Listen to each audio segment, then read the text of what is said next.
Hi, I'm Tom Bailey. We're at a climate crisis. Our planet is dying and we're still on track to total biosphere collapse, according to all the scientific research. We can't put a date on it, but currently that's where we're heading. But it doesn't have to be this way. We still have some time to act, and according to the UN, we've 9 years to make changes in our global situation.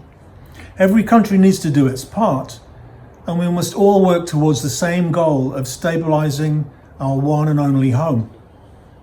In New Zealand, the CCC has just released its first report, which outlines how on track New Zealand is to keeping its global agreements. Firstly, we're not on track at all. In fact, we are the second worst of the 43 Annex II countries. We've been one of the few to actively increase our emissions. So clean and green New Zealand? Not really, and not for a long time, and currently heading towards dirty and brown New Zealand, especially in our rivers. Our agricultural emissions are the highest per capita in the world. We're borrowing from a future that doesn't exist. So we have to act now and make some difficult choices. The CCC said we must reduce our total ruminant herds by 15%. That would be a great start. We probably need to do more, and we should do all that we can. The good news is that all the solutions are out there now. We don't have to wait for new technology to save us. We can make those changes now, and we can save ourselves. So, New Zealand must continue to do what New Zealand does best, which is to produce high quality food for ourselves and for our global neighbours.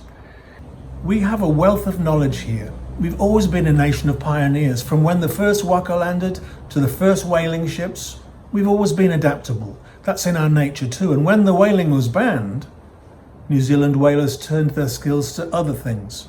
And it's time for us to do the same thing again. Animal agriculture is a major driver of climate change. Biodiversity loss, deforestation, and it uses huge resources in terms of land and water.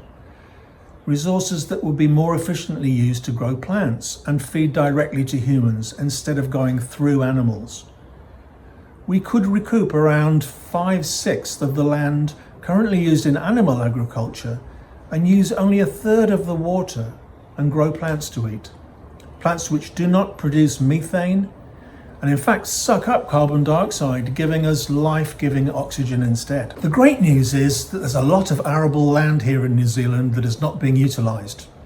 We want our farmers to make the most of their land, to grow crops where they can and reforest the native bush where they cannot. We're calling on the government to help our farmers to reduce their herds and increase their plant growing if they can.